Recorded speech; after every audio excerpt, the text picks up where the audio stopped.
Days of desperate fighting, neither army, Union or Confederate, has been able to gain a decisive advantage.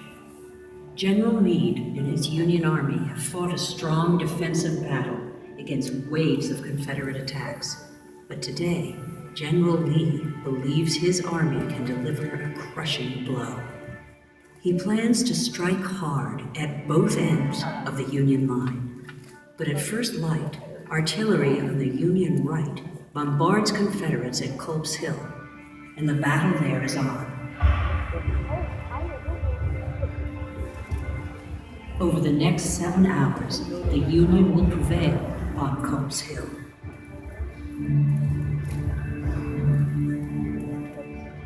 On the Union left, confusion thwarts Lee's plan. The Confederate general makes a fateful decision. He will risk a frontal assault against the Union center at Cemetery Ridge. An attack on the Union center is Lee's last hope for victory.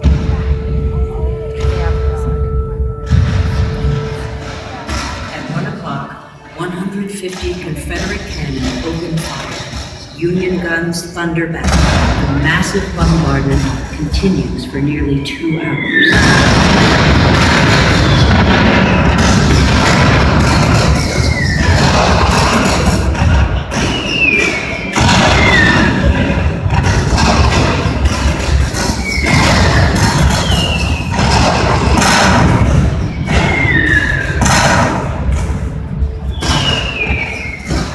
The earth, mountains, and sky seem to open and darken the air with smoke and death-dealing missiles.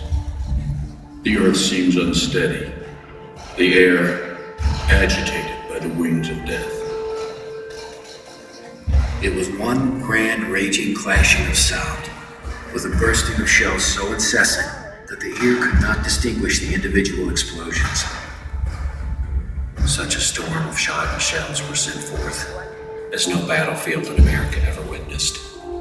The Federals were not taken by surprise, for in a few seconds their solid shot were tearing up the ground around us, and their shells bursting in our very faces. The field is covered in thick smoke. Neither side can see its targets. By 2:30 p.m., the Confederates begin to run short of ammunition.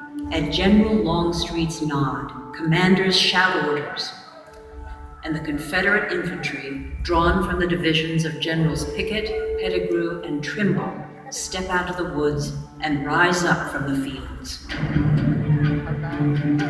12,000 strong, they begin to march.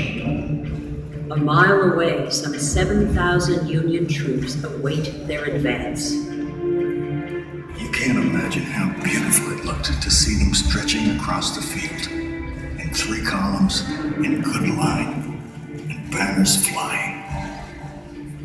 To say none grew pale and held their breath at what we saw would not be true.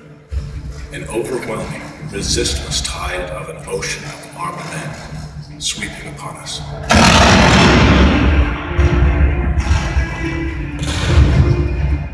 Slowly but steadily, we marched forward, the line of battle suffering terribly.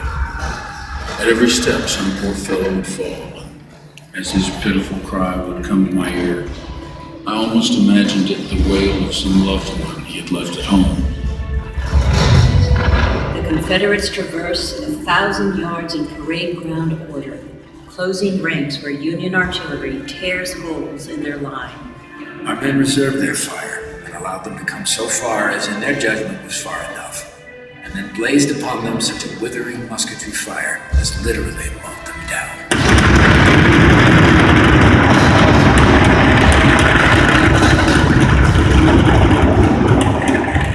The Confederate line narrows. Under this terrible crossfire, the men reeled and staggered between falling comrades, and the right came pressing down upon the center, crowding the companies in confusion. But all knew the purpose. The mingled mass rushed toward the stone wall. We saw at every volley the gray uniforms fall quick and fast. The front line hesitated, moved slowly, and melted away. The armies clash in mortal combat. In minutes, scores of men fall on both sides. Union soldiers overwhelm Confederate attackers. The line springs, the crest of the solid ground where the great war heaves forward its maddened load. Men, arms, smoke, fire, a fighting mass. It rolls to the wall. Flash meets flash, blows, shots, and undistinguishable conflict, followed by a shout, universal, that makes heaven ring again. The last and bloodiest fight of the Great Battle of Gettysburg is ended.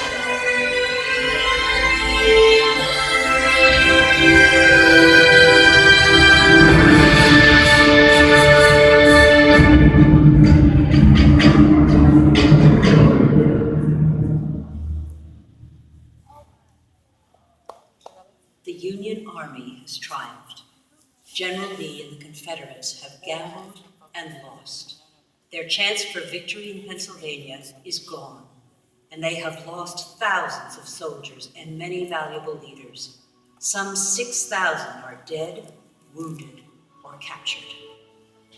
As the Confederates retreat across the fields to Seminary Ridge, Union Commander Meade is heard to utter, "Thank God."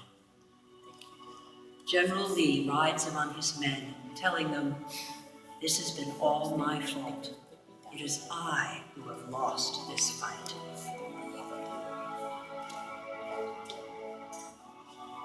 What propelled the Confederates forward against such odds? What compelled the Union men to sustain the fight? The same questions could be asked of soldiers, Union and Confederate, on many battlefields of this war. You ask me if the thought of death does not alarm me.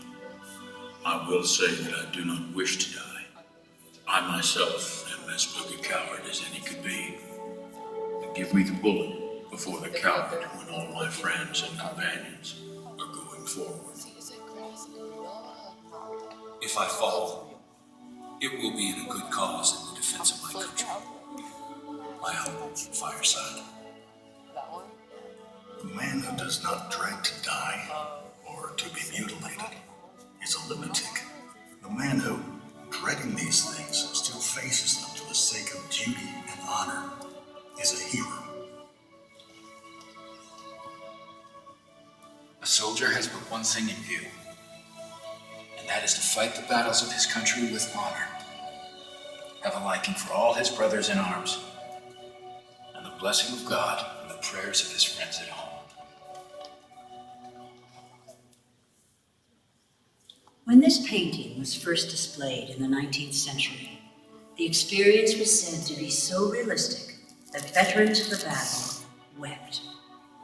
Across the generations, this scene has continued to abide in memory as a moment when the acts of men shaped the fate of a nation.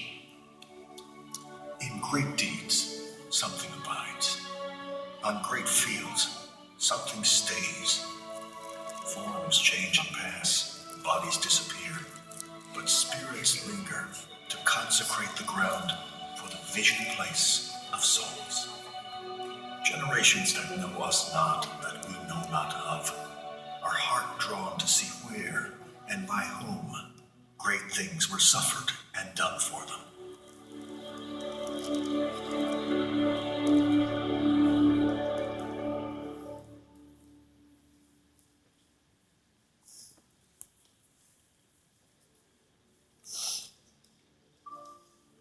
We now invite you to spend a few minutes with the painting.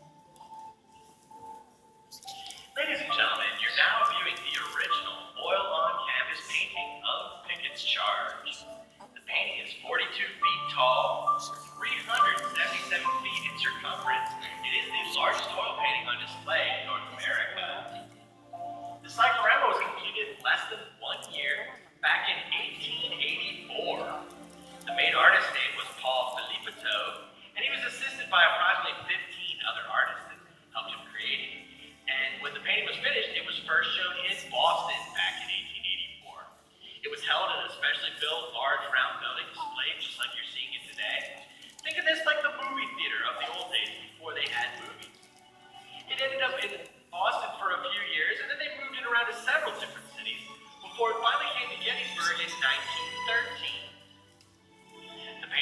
just in time for the 50th anniversary of the battle.